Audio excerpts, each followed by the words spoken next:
evening, and welcome to another episode of the Whitest Mexican You Know podcast. I'm your host, Antonio, aka the Whitest Mexican You Know. Every episode, I try to have some of the best local Las Vegas comedians on here. Today is no different. Please give it up for my brother in comedy, Mr. Jake Yarbrough. Hey, it's me, everybody. I finally made it. Finally, dude. I know. Well, we needed to make sure we could get the brightness correct. We didn't want to just blare y'all when y'all watching it, with our whitest skin, With our fluorescent skin. I know, man. Oh, God. So this is great. I'm finally, it took me a while to get you on this because you're kind of a fuck up, and you were banned from my house for a little while. I mean, it deals with a staple gun and me being white trash. Yeah. I kind of was like, at the time, I was like, yo, man, you can't just leave me in a room with a staple gun with cardboard boxes. Yeah. Like, I've discussed this with my other white trash friends, and they were like, yeah, that's his fault. Like, no. Come on, man. Like, I've discussed it with many people, and they go, no, I get it. You think he's an adult, and you think you can leave tools around him. I'm like, yeah, but apparently I can't. Yeah, no, it's something that, like, I know my friends from Pleasanton, Texas, where I went to high school, would be like, yeah, no, that you should have known better. Like, Jesus. But you fucking royally pissed off my girl that day. Like, I was in the bathroom, and I hear you fucking with the staple gun, and then I hear her come out and start yelling at you, and then when I walk out of the bathroom, she goes, why the fuck weren't you watching him? I'm like, I had to take a shit real quick. Again. Like I was a 12-year-old lady. You left him alone. I'm like, again, I thought he was an adult. It's fucking ridiculous. But yeah, so that's why it took so long to get you back on here. Yeah. That, and I also live on the south side of Vegas. Yeah, that's way out there. Took me an hour to go get you. There's a 5-car pile up on the 15. Jesus, fuck. But you are honestly one of the most talked about people on this podcast. Oh yeah, I've seen and heard. If you go back and watch some of the previous episodes, you'll see us. This is where you just cue the montage in. Like... I would, honestly, but that's a lot of work for me. Yeah, you would have to go back and you're like, oh man, that's a lot of work. I don't want to do that. Like, those are the moments where I wish I thought about it in the moment so I could just make notes every time you're mentioned. Little marker there, Yeah. But yeah, because I had fucking Brandon Dolly on, I had Nando on. No, Nando, yeah. And fucking Mark Johnson. I've had all these guys who fucking know you too well. And yeah, there have been a lot of stories shared. Yeah. What can I say? I'm a Texan, white trash, and a veteran, so I do a lot of dumb things. There's a saying in the military where it was like, yeah, what's the worst thing you hear a private say? So I was thinking, like, no, you don't think, you just do. Like, what's the worst thing a lieutenant can say? Oh, from my experience, it's like, bro, you just got out of college. You have no experience. Right. What's the worst thing an NCO could say? Hey, watch this. Like, that's pretty much my life right now, and I realize now. And I was like, I need to get out of that mode. Yeah. But you've been fucking living in Vegas for what, like a year and a half? Almost 2 years. A year, and it was a year at the beginning of March, so a year and 2 months. So really, yeah, March? Well, yeah. I thought it was September. No, that was a year. No. September, I came and visited with that one ex I had. Right. Yeah. Where she was a quote unquote comedian. Yeah. I mean, she is. I just kind of was like, hey, we're going in two different ways. Like, she wanted me to move to Dallas. I wanted to move to Vegas. I just kind of was like, yeah, I'm going to go to Vegas. That sounds better. A lot better. Yeah. Yeah. I was like, they got everything I like to do. Like, drinking 24/7 and drinking 24/7. I don't mind the gambling either. It's like one of those days where it's just like, I was like, yeah, this is just the evolution thing. Like, this, of course, this would be the next step. You know? Yeah. That makes sense. And fucking the debauchery that we got into, because when you first moved here, or when you visited, we hung out a little bit. Yeah. And then you moved here, and we just fucking went crazy. Yeah, I remember we stole a wheelchair at, was it Circa? No, it was. I think it was Golden Nugget. Was it? It was I know on it. Fremont. Yeah, for we sure. were on Fremont. I know that. We were on Fremont. I think it was like day 2 binge drinking. No, it was day 3. I remember. To day 3. Yeah. My bad. There time in between was a big blur, except for certain incidences that like stealing the wheelchair. Because I remember you sat in the wheelchair, I pushed you around, and I would just be like, "Excuse me, war hero coming through," and they would look back at you and then let us go through. You know, just because they're looking back, trying to be like, "What's going on over there?" Yeah. And then like. I was like, if we get questioned, it's fine, because I'd be like, no, I'm the war hero. Like, I'm the veteran here, you know? This dude's a douchebag. He's just my invalid friend. Oh, yeah. That was fun, because after like 20 minutes of pushing me around this casino, you're like, dude, I'm over this. Yeah, it was just done. I was done. I was like, man, I'm having to put all of the work in. Yeah. Like, because honestly, I didn't realize how hard it actually is to move yourself in a wheelchair. Like, you gotta have some fucking strength, especially me. I've been gaining weight. It's like fucking moving. You don't say. And then when you were done with it, I was like, dude, I can't just stand up now. I was like, everybody, we made a spectacle getting to this point. I was like, if I get up right now, we gotta commit to the bit, man. Yeah. And then you just pushed me to the exit of the casino, and we just got up and ran. They're like, all right, ready? Go! And we just ran. It was out the door. It's like they were gonna, like, security was gonna be like, hey, they were lying. Yeah. Get them. I just still to this day, I wonder whose fucking wheelchair it was and if they ever found it. You know? I don't know. It probably a homeless dude took it. Like he's probably using it to like push around his things. Right. Yeah. And I remember fucking in that binge that we did, we went to Chonkla's on day 2. Yeah. And we're fucked up. You know, obviously we've been up for fucking like 30 and you something made hours. A horrible decision. And I decided to go on stage, on that stage for the first time. Yeah. Fucking just plastered. Oh, man. Fucking plastered. Was I was so like, bad. I wouldn't do that. Yeah. You're like, I'm doing it. And I was like, It's like, this is my chance. I'm going to prove to everybody I can do it. I was like, good luck, buddy. Dude, it was, but it wasn't terrible. I remember because Josh Lidauer was there, and I was talking to him, and I was like, hey, man, I've been up for like 30 something hours, and I'm going on that stage. And he was like, all right. And then I went up there and I did my thing. And then when I got off, I was like, how was that? And he goes, not terrible, but I could tell you've been up for a long time. Dude, speaking of Josh Lidauer, all right, I gotta say something about him. Anytime someone's been bringing him up, I've just finally realized how much of like a raccoon Jewish guy he is. All right, like, he was telling me how he was like, yeah, I love living with this other comedian, Evan Connolly, real funny guy. Yeah. But he was like, I like living with him because he'll cook something, eat just a little bit of it, and then he'd be like, I don't want the rest of it. So he's like, so I get free food like all the time, you know? And I'm like, okay, you know, like you don't have to play it to like, oh, I pinch pennies that much. Right. But then he goes, yeah, the other day I was at this sandwich shop and there was just a sandwich with like 2 bites taken out of it sitting on top of the trash on paper. Jesus So Christ. I took it and I was just like, bro, I'm white trash. Yeah. And that's pretty trashy. Like you're the trashiest Jewish guy I know. And like you're white trash and you're broke most of the time, so I would expect you to do that. Yeah, I'm not doing that. But he's like, oh yeah, here we go, savings. Eating out of trash cans. What the fuck? Oh man, that's awesome. Fucking comedians out here are ridiculous, dude. I love know. it. It's crazy. There's always a story going on. Yeah. Most of the time it's me. But yeah.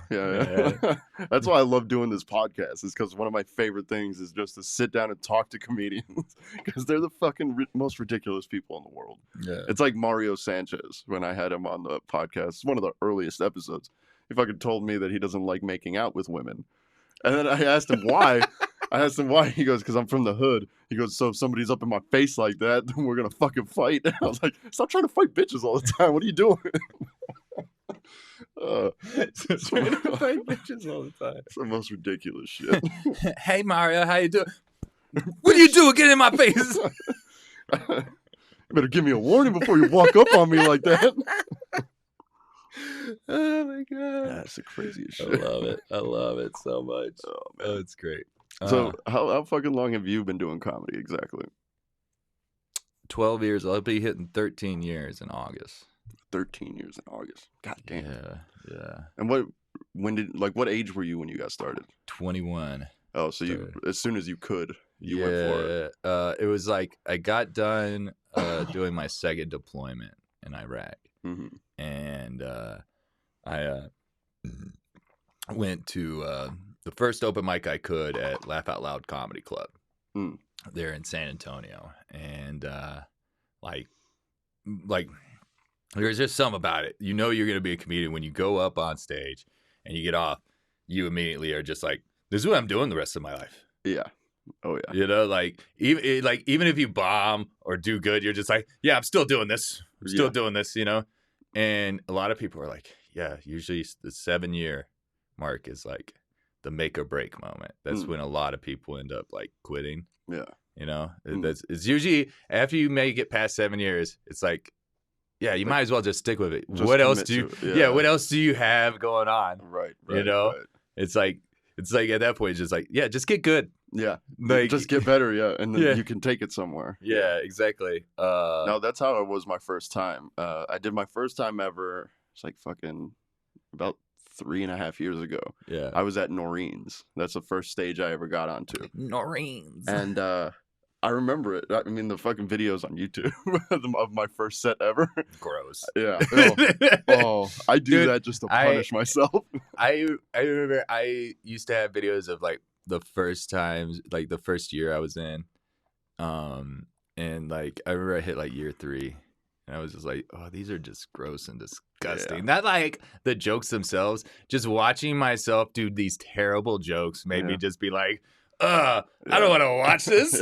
And I just deleted them immediately. I was like, I do so much better at things. And not only that, but it used to be like, because like now, like you've seen it before where I'll get up on stage and everyone's like, oh shit, Jake's a little drunk. And I go up there, it's like, game face. Yeah. And then I'm just like able to go into it. Yeah.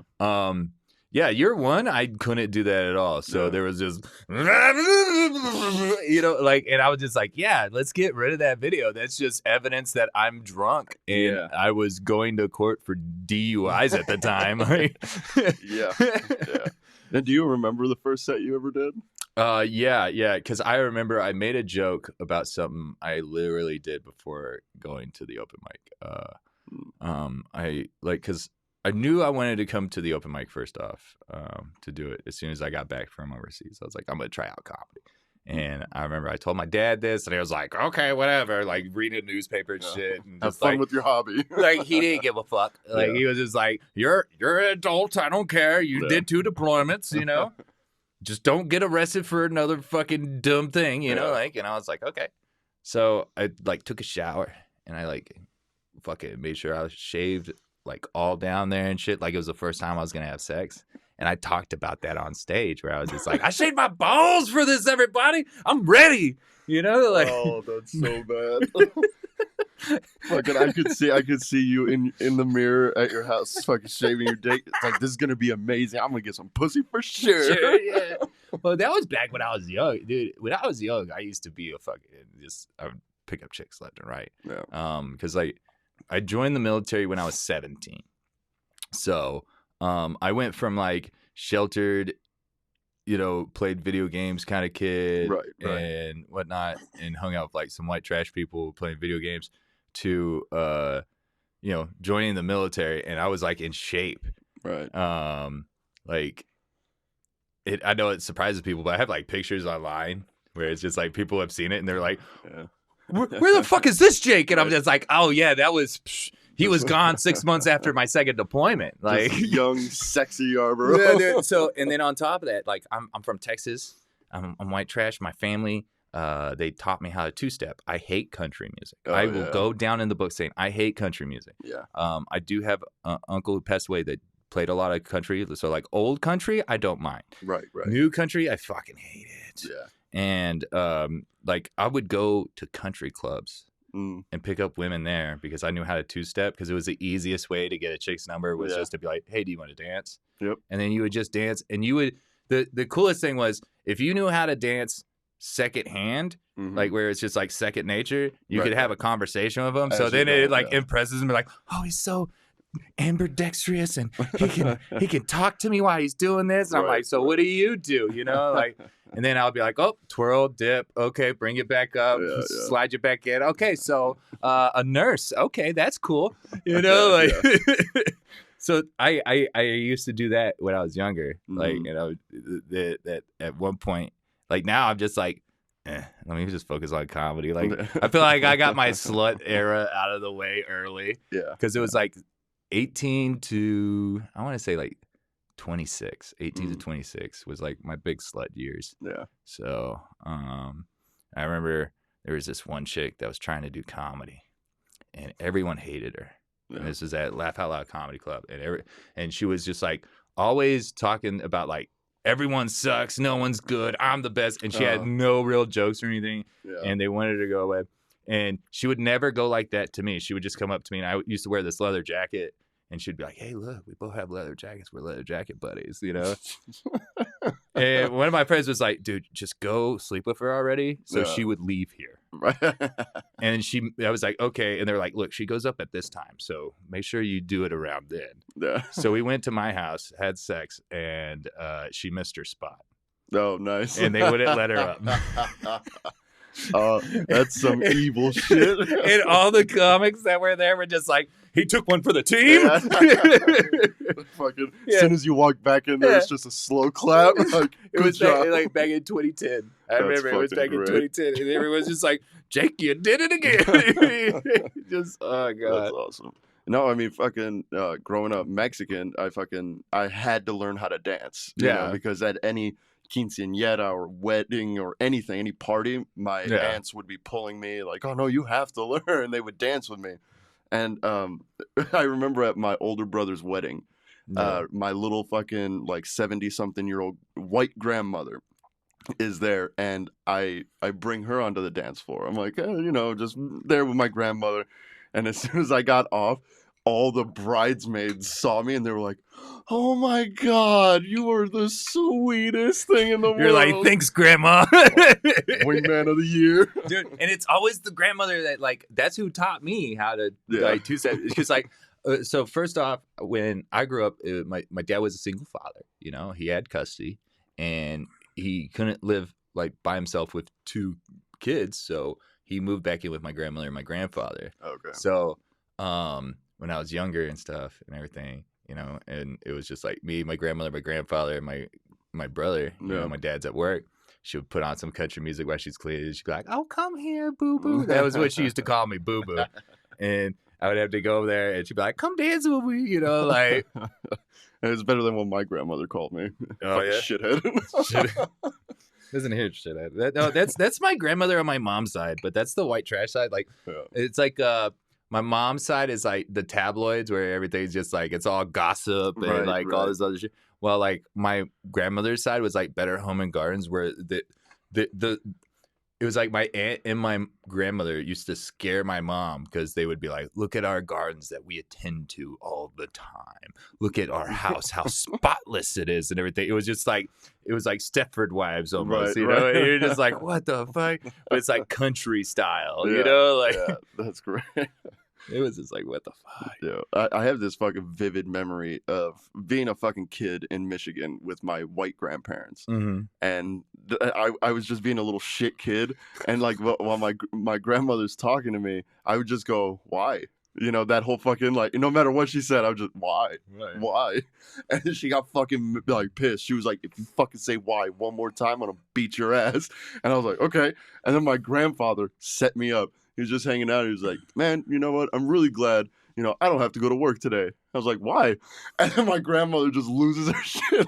She picks me up and beats my ass and puts me in the other room. And then my grandfather's just laughing in the kitchen. I was like, you son of a bitch. Grandpas are like the fucking comedians of the family. Yeah. Like, they have nothing else to do. They're like, ha ha. Like, I got nothing else to do. Yeah, they're just ready to check out. Yeah, let me watch your kids. I'll spoil the fuck out of them and teach them dirty jokes. Like, that's what my dad's looking forward to. Right. You know, like, he's like, haha, I can now make my kids know how I felt when they were having to deal with their grandfather. Oh, man. You know? Because that was the first guy who ever told me a joke was my grandfather. Really? Yeah, it was a book about have you ever heard? A joke about. Have you ever heard of the book by Yellow Stream by I.P. Freely? Mm-mm. No, that's the show. Was that the show? I don't know. I.P. Freely. I see. Freely. I see. Yeah, it's like stupid little wordplay shit. Like there's another one where it's like there's another one called Tiger's Revenge by Claws Balls. It's like the fucking Futurama thing where he goes into the thing. It's like, I got a pizza for Icy Wiener. It's like a stupid shit. Yeah, no, exactly. Oh, God. So, when were you first exposed to stand-up, like actual stand-up comedy? I watched a little bit of Jim Carrey back when I was really young. Okay. And it was right when like Dumb and Dumber came out, Ace Ventura came out. Like he had that big spree where everyone was like, "He's the big thing," you know, just right after In Living Color. Yeah, right? Yeah. I didn't discover Jim Carrey until later. Well, I knew the movies, but I didn't know the stand-up. You know, he had a big influence on me, like his acting career did, on how I acted growing up. Right. Because like growing up, I used to watch movies like all the time. Mm-hmm. And be like into movies big time. Not only that, but my dad used to be a big National Lampoon's fan. He had like every single like vacation movie and everything, you know, like so I watched all those. One of the first movies I saw was like Spaceballs. Nice. Yeah, you know, like so I was exposed to a lot of comedy like that growing up, and I just never thought about doing stand up until I met a stand up comedian while I was overseas in Iraq. Oh, really? Yeah, yeah. Damn. What ended up happening was I got arrested for 2 DUIs. Excuse me. While I was on leave from Iraq. Yeah. 4 days apart from each other. Fuck. Yeah, setting the Yarbrough standard already. Yeah. You know, like. And I took leave. Oh, and it gets better. I took leave for my 21st birthday. So I could be home to drink in the free world, you know? Yeah. And I got arrested 9 hours after I got home. Jesus for Christ. DUI. And like fresh off the plane. Yeah, exactly. Like it was funny too. It's because like my dad was like, I got home and it was like a 45-minute drive from the airport. And I got home, I got ready. I hit up my buddies to be like, hey, I'm home. Let's go. And they were like, hey, we didn't know exactly when you were coming, because when you're like leaving, they got this thing. It's operational security where you can't say when exactly you're going to be places or anything because, you know, terrorists could target that, you know? It's like a vague time frame. Yeah. So I always give them a vague timeline of like, hey, I'm going to be between these dates and that date will fall in between. And I usually just give them like where it's like an option of 2 dates where it's like, oh, it's going to be one of those, you know? But I don't say the dates. I just say the 2 on the other end. So it's like, it's going to be between then, you know? And they didn't pick up on the code, I guess. And they were like, we're not available tonight. And I was like, motherfucker. So I was like, I'm going to go out by myself, you know? So I go out and I go drinking. And, you know, the guy checks my ID. And he goes, oh, you're military and it's your birthday? Yeah. I was like, yeah, actually, I just got home from Iraq. He goes, you know what? This one's on me, the other bartender. And this is in San Marcos.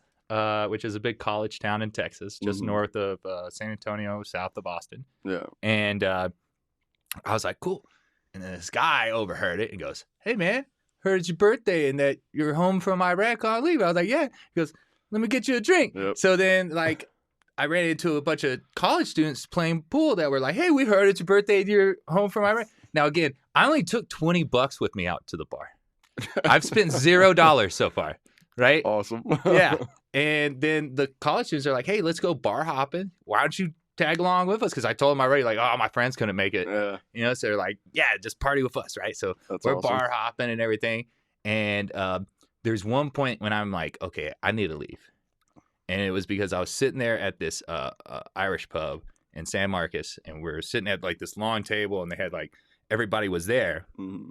And I'm sitting near the head of the table, and the main dude's chick is sitting there, and she's like been giving me like weird vibes. And then the dude sitting across from me, and the dude goes, oh, I gotta go use the bathroom. I'm like, all right, go. Well, she grabbed my hand and put it on her thigh. you know? And I was like, oh, okay, right? Next thing you know, he comes back from the bathroom and he puts his hand on top of my hand. You know, like, so I'm like, oh, fuck. And he grabbed my finger and like twisted it underneath the table. We like stood up with both our hands underneath the table. He's like, what the fuck? And I was like, oh, and this is when I decided maybe I'm a little too drunk because I said, oh, I thought that was my thigh.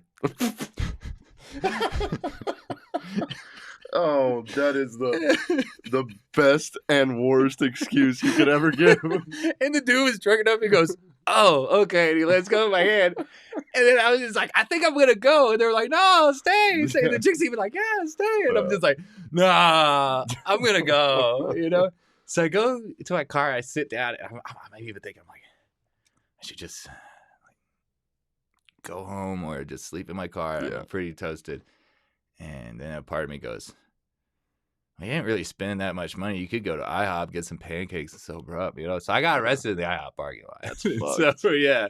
That's fucked, like, that the cop, like, I get it, like, you know, you don't want drunk people on the road. Yeah. But at least he could have been like, don't leave this IHOP until you're sober. You know what I mean? And just watch. He was also already being like, well, I'm a former Marine, you know? Yeah. And I even have a joke about that. Yeah. Where it's just like, bro, what kind of Marine says former? Yeah, like, that's stupid. So then, like, when I get out of jail, you know, they give you all your belongings back, and they tell you how much cash you had on you as well. And they give you, like, the little voucher so you can get your cash and stuff. I had $18.42 out of the $20 I took with me. So I got a DUI spending less than $2. Yeah. Sounds like a good night. I mean, fuck. I was like, fuck, man. Like, oh, that's great. That's wild. Dude. I wanted to be like, look, you can't tell me I was drunk. I only spent $1.37. Yeah. Tell that to all the comedians outside of Wise Guys who just fucking tailgate. I'm not drunk. I didn't spend any money here. Yeah, I know. Right? Like, fucks. My fucking 21st birthday, I was in Denver. Yeah. And, you know, we went bar hopping and shit. And I got obviously plastered the whole night. And we ended up in this nightclub. And this little black chick, she was like 28 years old. And I remember it because she goes, oh, it's your birthday? And I was like, yeah, it's my 21st. And she goes, let me see your ID. And I was like, let me see your fucking ID. And then so we like swapped IDs. And I saw it. I was like, oh shit, she's considerably older than me or whatever. We ended up dancing for a while and then going out to an alleyway. And I tried to fuck her in the alleyway. And so we're all like on all fours. And I'm like trying to fucking my drunk ass, like trying to get it in, whatever. And then I remember looking up and there's a dude standing in front of us, security on his shirt. And he just goes, what the fuck, man? You can't do that here. And like we scrambled and we run back into the nightclub. Yeah. And then it's like now they're kicking everybody out. And so I'm trying to find my friends or whatever, finally find them. That we fucking go home, and then I have to piss really bad, and I go into the bathroom, and I still had the condom on from when I was trying to fuck her. So I just like pulled my dick out and then pissed the condom into the toilet, started laughing hysterically, and then I walked out, and my buddies were like, "What the fuck, dude?" And I was like, "I had the fucking condom on," and they were like, "Condom? Like when were you wearing a condom?" I was like, "Chick, I was trying to fuck, dude." Oh my god! Oh, it was so stupid. It was fucking great though. Dude, when I was younger, I used to like I was working at this fucking call center when I was younger, doing comedy and whatnot, and it was back in my slut days, my hoe days, my hoeing days. You know, I used to use this gun when I was a prostitute. So, I was working and I was on break. And I was talking to the security, you know, and we used to go have drinks and shit after work and everything, me and the security guard there at the call center. And I was telling him about, like, fucking how I went to this one dive bar in San Antonio. And, you know, he asked me what it was called, you know, I tell him, you know, and this one chick who was standing there goes, well, that's my friend's bar. It's not a dive bar. How dare you call it a dive bar, you know? And I was like, look, this is how I gauge if it's a dive bar or not. This is back in the day. And I was like, if I've fucked in the bathroom before, it's a dive bar. Yeah. You know, like that's a pretty good That's assessment. You know, that's great. Yeah, you can't tell me this place isn't a piece of shit if I fucked in there. Yeah, like oh fuck. So fucking who are your some of your comedy influences? oh, Christopher Titus is like one of the biggest ones. Yeah. One of the biggest ones. I always talk about him. He's just like, fuck, it's so good. He's got a way of telling stories. Like he has his own writing method called the Titus method. Like I don't know if he coined it that or if other people coined it that. Right. But he was like talking about how he writes stories where he'd be like, yeah, write a line, space, write another line, space, write another line. Right. And then he tries to write a punchline for each line, pretty much. Yeah. And I was like, dude, that's fucking smart. Yeah. That's brilliant, actually. And every one of his specials, like when I met him, like I went to, he was at Laugh Out Loud, and I met him. Fucking, when you meet your like heroes, a lot of times you're like, please don't be a dick, please don't be a dick. Yeah, he wasn't a dick at all. Like he was phenomenal, man. Yeah. First off, I showed up, and the first show just let out, right? And I was my buddy Scott Ramos was helping out with the giant line of people who wanted to do the meet and greet afterwards, you know, where you go up, take a picture, you can buy something or get something signed, you know. And there was this long ass line, and he had to start sitting for the next show, and the line was still long for the picture thing. So he was like, hey, can you take care of this since you're just one of the local comics? You mind helping me out with this? You know, he's also a local comic and buddy of mine. So I was like, sure, no problem. I got you, dog. Yeah. You know, he's like, bet, because that's what he says. Or he goes, dead ass, you know? Like, I fucking hate that. Dude, I never heard it until Scott came to San Antonio, and I was like, what the fuck is this?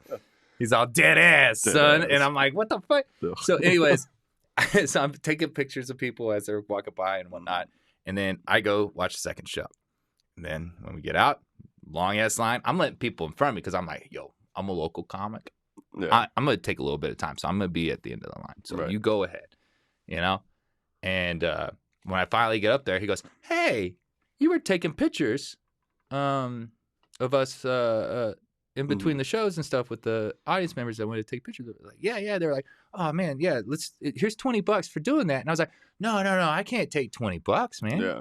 You know, I was like, you know what, if you still want to give me something, why don't you just give me like something and sign it, like some merch or something and sign it, you know, I'll take that, you know? So he goes, and he knew that I was one of the local comics because they kind of warned him too. They were like, hey, so there's this one comic, big fan of yours, and he's the local comic, you know? They were like, okay, and you know, so he knew it was me. Yeah.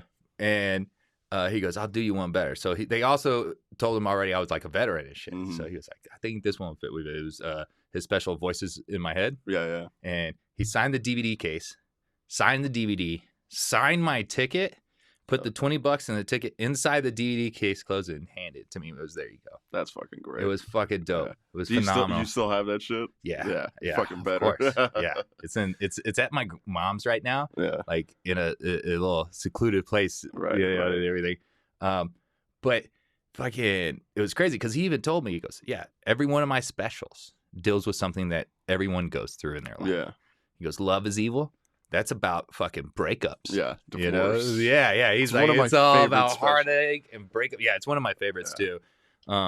So, and it was just like, he started breaking it down. But I was just like, fuck, man, that's fucking brilliant. Awesome, dude. Yeah. That's fucking dope. Because I got into Titus early on as well. It's like one of the first guys I was ever exposed to was Mitch Hedberg. Yeah. And then after that, like, I learned everything through my older brother, you know, because I was real young and he's fucking discovering shit.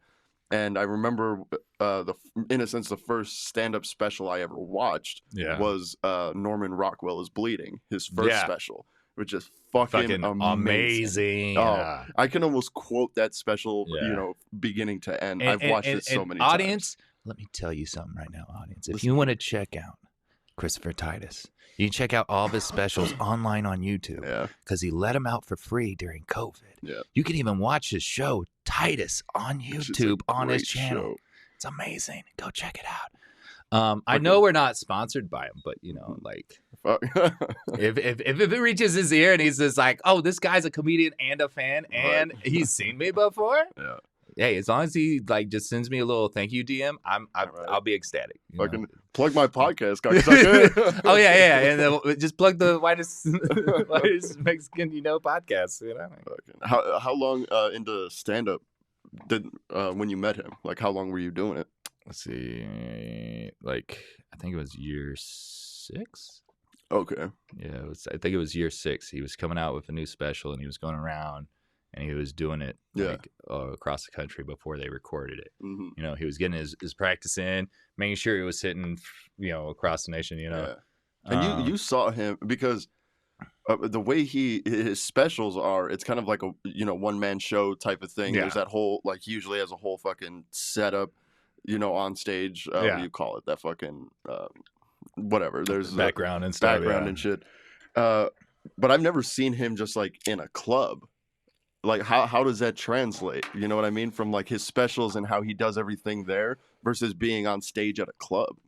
I'm trying to remember if he used a mic or not. I don't remember if he used a mic or not because they do have a headset, like a connection one on the soundboard there at the Laugh Out Loud. I do know like his wife his wife went up. I think it's his wife or was it his girlfriend at the time? I don't know. Anyways, like I know they're married now, I believe. Oh, okay. So, she goes up first, and then he goes up. That's it.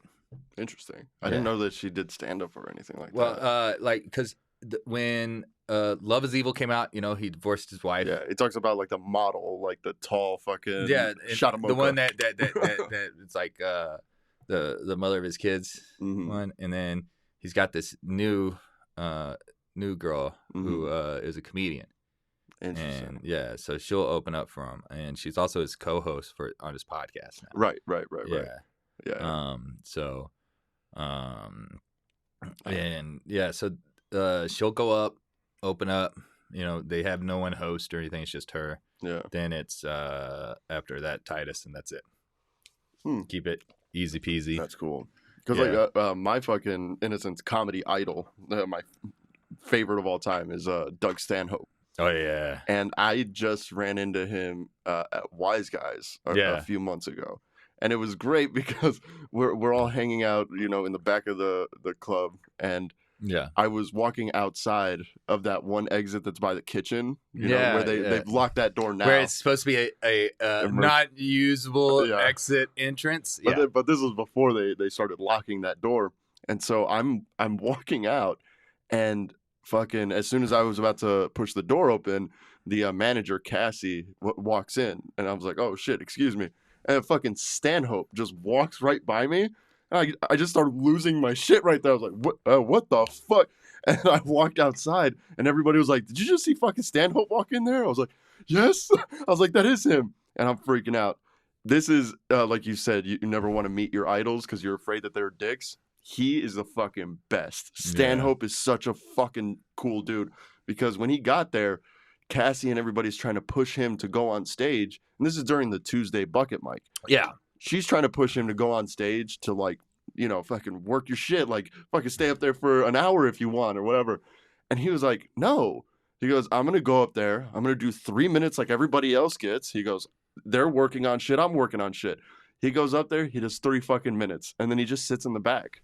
He's drinking and he's just watching everybody. Yeah. And then at the end of the night, we're all standing outside and he walks out and we're all just smoking cigarettes, talking to him. And he's like fucking telling us about, because he got to start here in Vegas. And he's talking about what it was like back in the fucking 90s here with comedy. This is my favorite part of the story because my girlfriend doesn't know how to act around, big comedians. Yeah.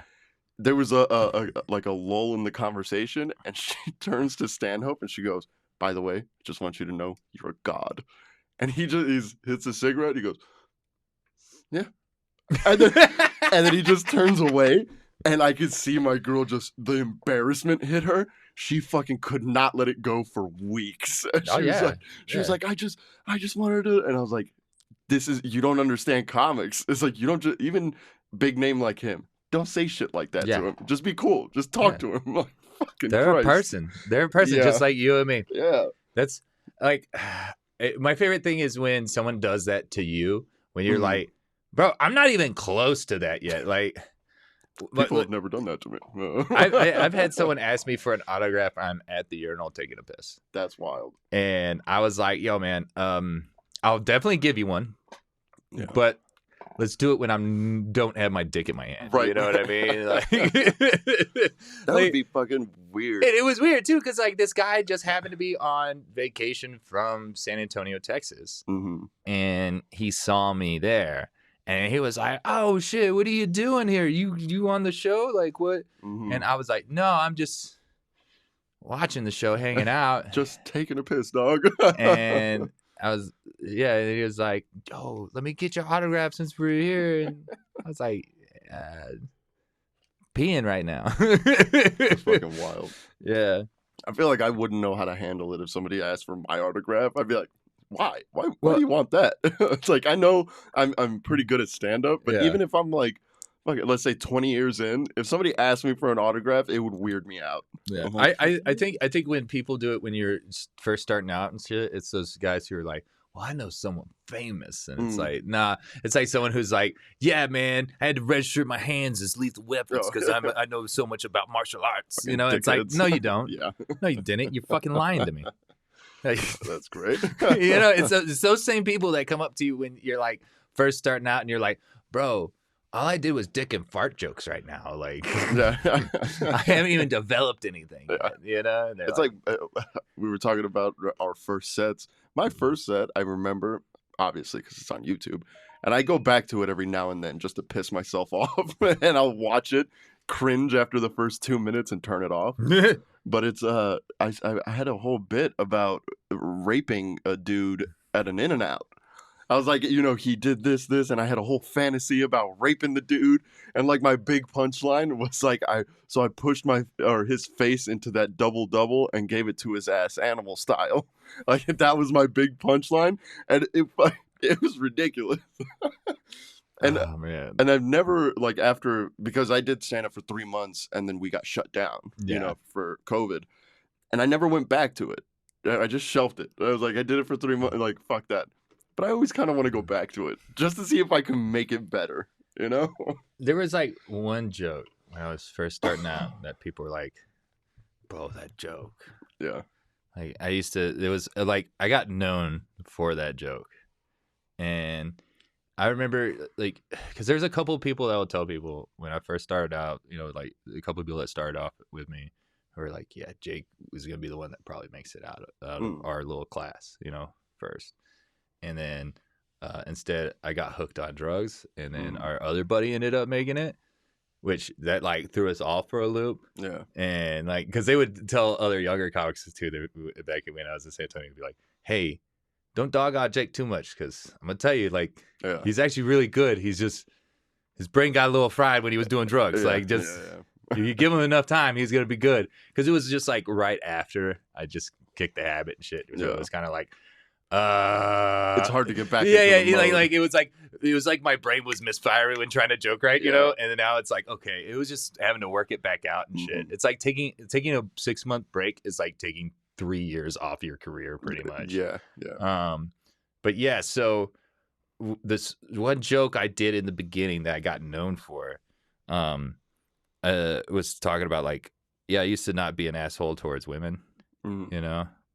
And then one incident, you know, that changed was like, I was having sex with this one chick, and you know, she was like, after sex, she's like, hey, you know, you need anything? I'm gonna go downstairs. I was like, yeah. Why don't you go to the kitchen, make me I'm gonna put some pants on, go smoke a cigarette, and why don't you go downstairs and make me a sandwich? She leaves the room, goes downstairs. I'm like, oh fuck, she's pissed, you know.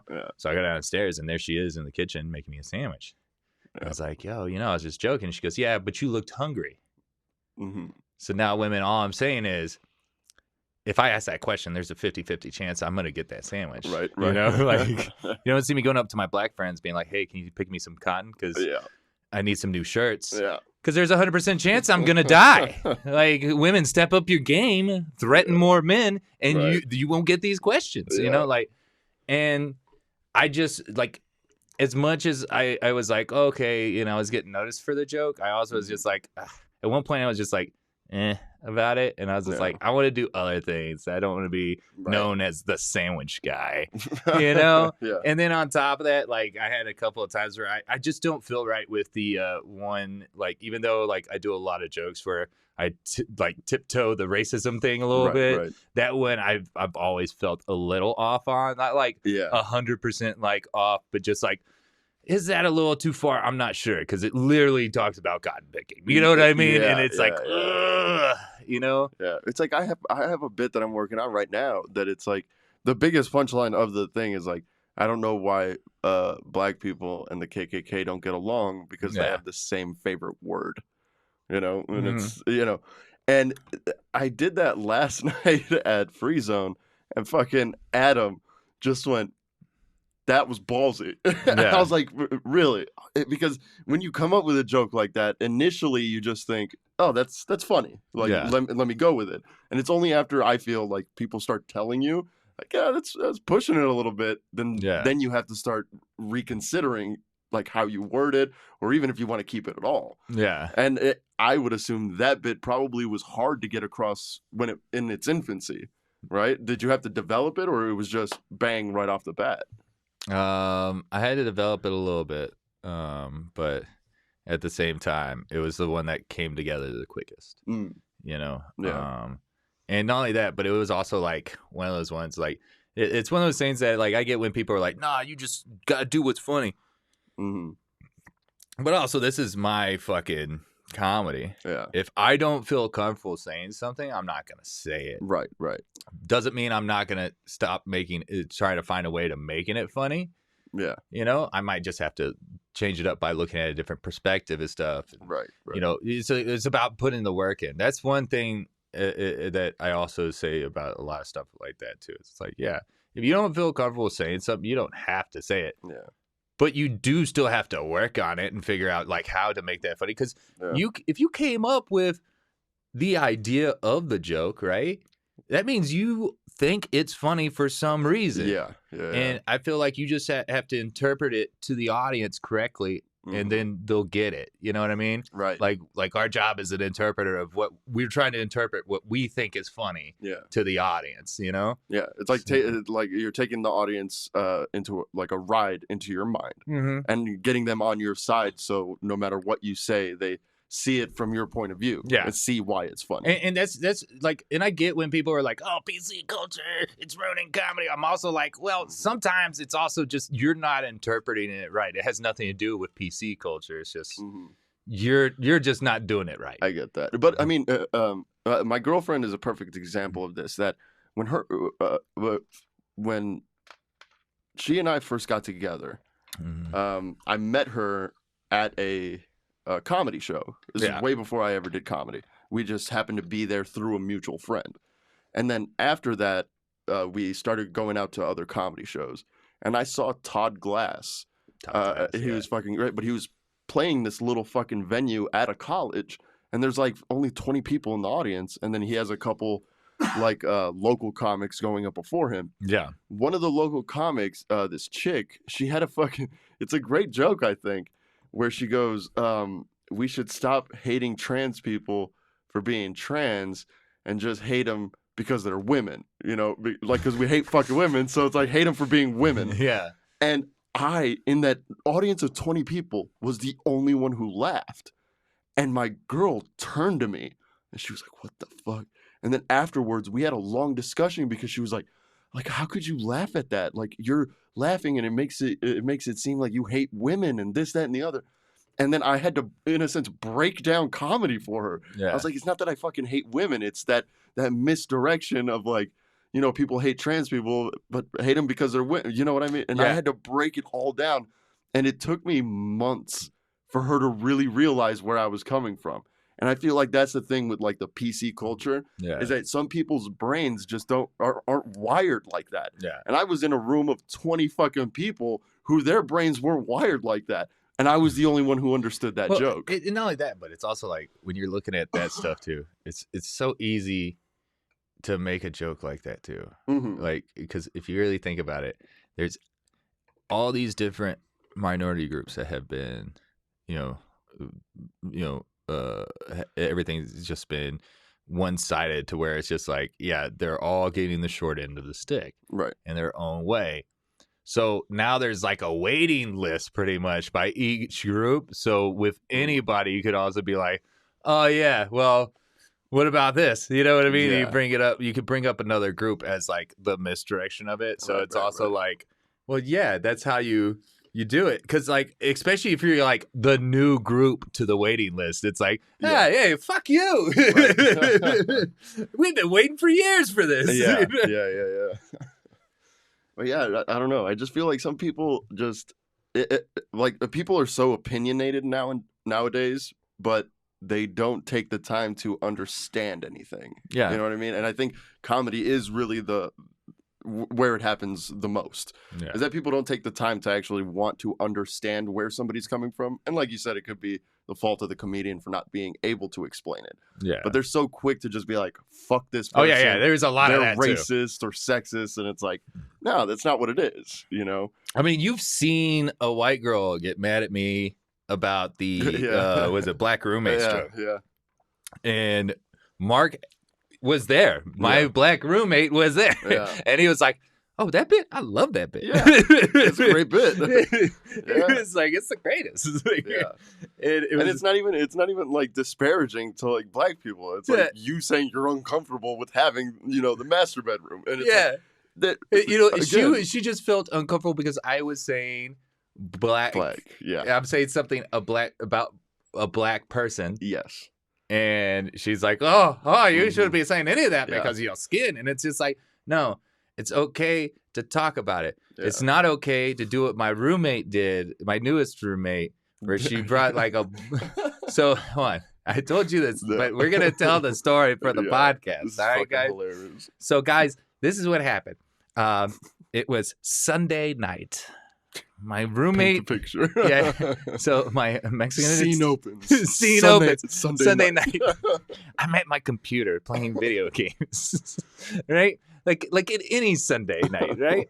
Next thing you know, my roommate Jin, who's a Mexican Italian, shows up with this black lady. And they're all drunk and they're like, woo, and they're like, Jake, you got weed? And I'm like, yeah. And they're like, let's smoke. And I'm like, okay. So they're like hanging out on the couch behind my computer and like we're all shooting the shit and Jen's still drinking, She gets drunk and she goes, what people I don't really like? Black women. And I just started dying laughing because sitting right next to her is this black chick. That she brought there. And she's just giving her the weirdest look like, excuse me? And she starts going in and be like, yeah, they're always thinking they know everything and they're always sassy and this, that. And I was just like, Jesus Christ.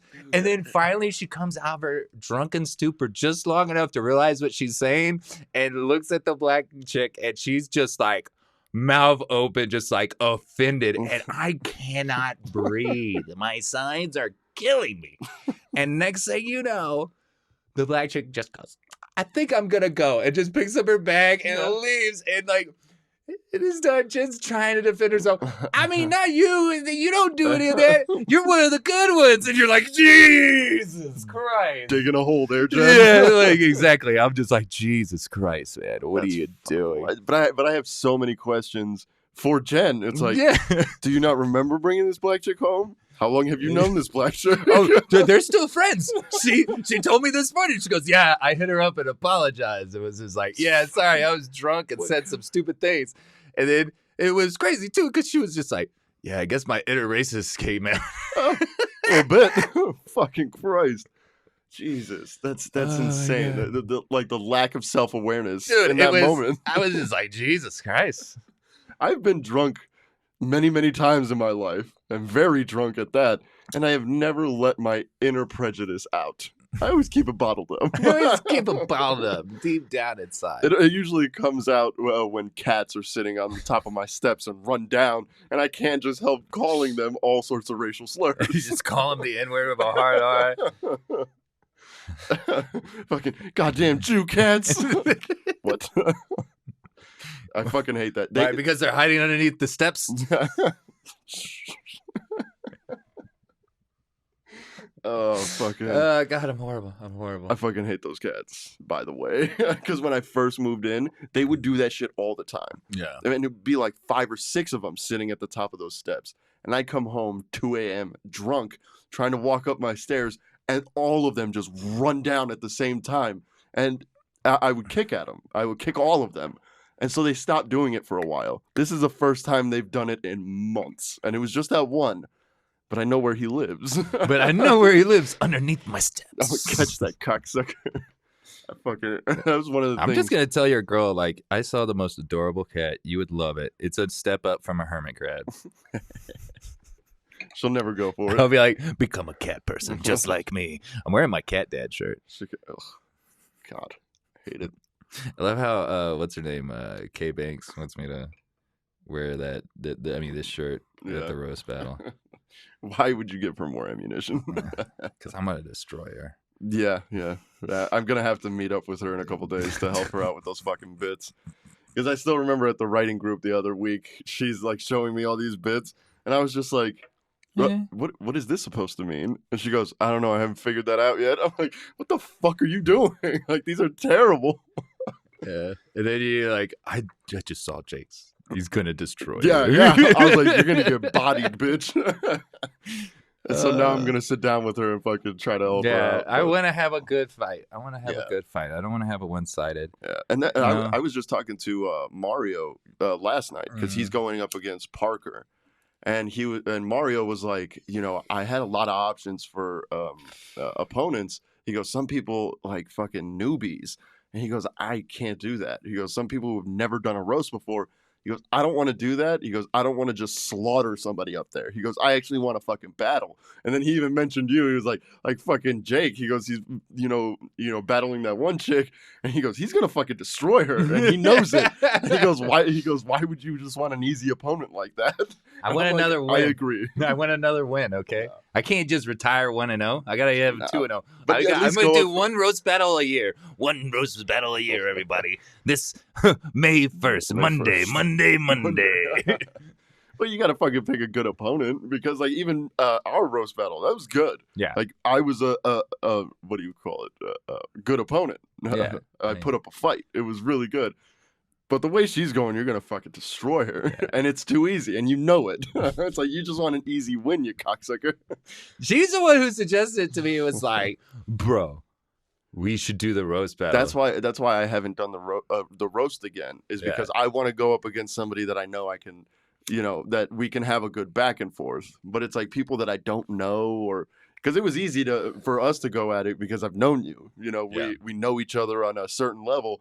So it was easy to write for you. Yeah. But it's like if I went up against, like, let's say, like Gizmo or some of these guys, like, I don't know them that well. So it's all going to be cheap jokes. I mean, like, you could go up against Mark. You just have to worry about if he's actually going to write jokes or just be a character. And that would be on him. It's like he has the potential to be really good. But if he's just up there fucking around and then I, destroy him. I love how Mark goes through these ups and downs between those two, like, fights of character and actually like working on his jokes. Yeah. Because there's times you could see it where he's just like, no, I've been writing, I'm gonna do this and this. And like I remember when he was living with me, he'd be like, yeah, I wrote a lot of jokes. I'm ready. I gotta focus on this. And then he gets there and he's like talking to everybody. And he starts getting into a groove. And then he goes like, I'm a character. Yeah. Hey! Yeah. He does. He'll abandon material very quickly. And I was like, bro, what happened? Yeah. What happened? What happened to these jokes you were gonna do? And he was like, yeah, I don't know. I just got up there and I just felt it. I just felt it, man. Because he's done that to me. Like, we'll show up at a mic and he's like, dude, I've been working on these jokes and all this. And he gets on stage and then he's just fucking around. I'm like, I don't. And then as his friend, you're like, you're invested to be like, because he told you, like, I got these things. You're like, you know what? I want to see this. I want to see how this goes. And then doesn't do it. And you're just like, hey, come on, man. Yeah. It's like, I want to see your shit. If I could work on something. Do it for me at least. If not for yourself, for me. Yeah, like, come on, man. All right. So we've just hit an hour. But the last question I want to ask, because I ask this with every single one of my guests, is what is your either favorite or most memorable bomb that you've ever had? I gotta think about this because it's 13 years. And I'm trying to think of like one where I just fucking faceplant, ate a dick, and I think actually my biggest bomb ever was I got hit up by a guy who was like looking for a venue to headline at. You know, it was actually a good comic, whatnot. And I was like, yeah, I found him a venue, and venue just didn't do half the stuff that I wanted. So like this is like a bomb on two levels, production side and stage wise. Right. Like it was, and it's a twofer because they tie right into each other. Yeah. You know, like it's like I wanted the help to for promotion and stuff, which they didn't help out with and everything, and I kept trying to do everything myself. Then like basically the same weekend there was a big event going on in San Antonio, so it was just horrible timing, and the place wasn't really trying to work with me really on a lot of stuff. They were just like, yeah, and they've been bothering me about running a show there for like a long time, and I'm just like, this is why I don't want to, so I'm like, and no one showed up. Like 4 people showed up, where you're just like, so I'm already bombing right there, right off of production side. And then I got to go up on stage, kick off the show, and it's this big ass fucking rock venue. 4 people. 4 people. Just sitting right up front. You know, they got like a mosh pit gate up at the front of the thing, like trying to separate. And it's just like, we don't even need that. You know, what is this? You know, like just fucking grab chairs and let them sit on the stage with you. And the worst thing was the 4 people, as soon as I start the show, get up and start playing pool. Oh, fuck. So you're just like, you're like, oh God. And I got to kick this off. I got to make sure. And like, I paid the headliner out of pocket. Like, I did make, I was just like, there you go. I paid him straight out of pocket because I was like, I don't want to be known as a comic that couldn't pay somebody. So I was like, here you go. I paid him out of pocket. It was like, there we go, buddy. And like, I remember I had to borrow $50 from my roommate to pay this comic. Damn. And I was just like, Jesus Christ. I was, and I just couldn't get these people's attention. The entire time, and I was just like, Jesus. Dude, fuck. That's almost like if you're at like if you're hanging out with just a couple people, and then every time you try to say something, somebody talks over you, and it's like you can never get a word in. That's what I feel like that scenario is like, and the thing was, those people paid to be there, and they're like, no, we know there's a comedy show. Jesus. You know, so I'm just like, fuck, man.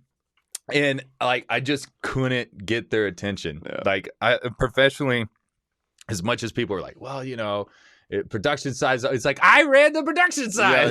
Like sometimes the production fucks up. It's like, it was me. It was me. It's still me. You know, and then they're like, well, you know, it's also like, you know, like it's hard to get the audience attention. I was like, well, I should have been good enough to get their attention. You know what I mean? Because the pool table's right next to the stage. You know, like my favorite thing was getting off stage and they'd be like, you did a good job, man. Fucking let me know. Fucking laugh at something. I was just so defeated that night, and then lost money.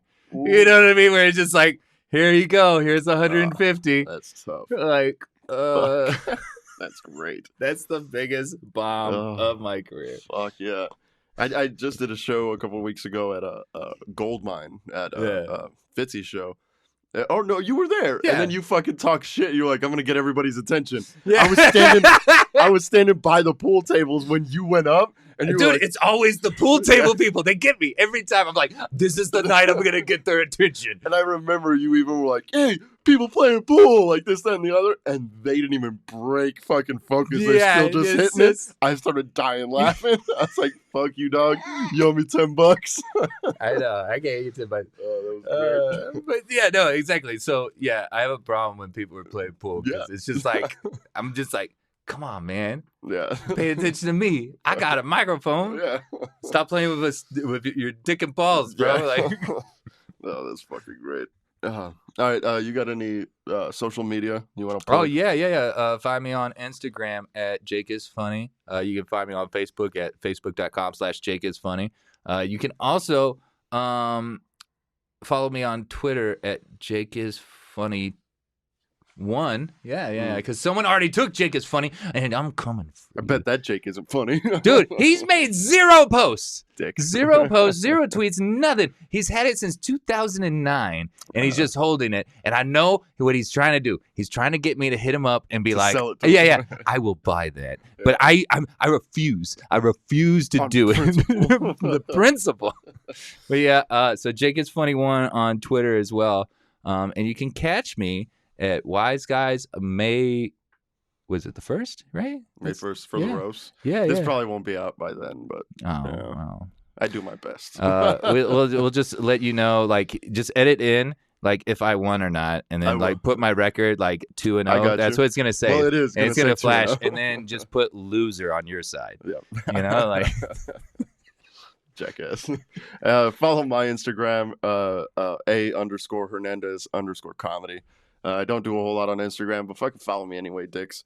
And then anybody who's just checking this out for the first time, fucking subscribe if you enjoyed this interview, if you don't mind looking at my ugly mug. And then check out all the other episodes. Fucking great comics. And then I'll always have more comics on here. Other than that, I love you dirty cocksuckers, and I'll see you later.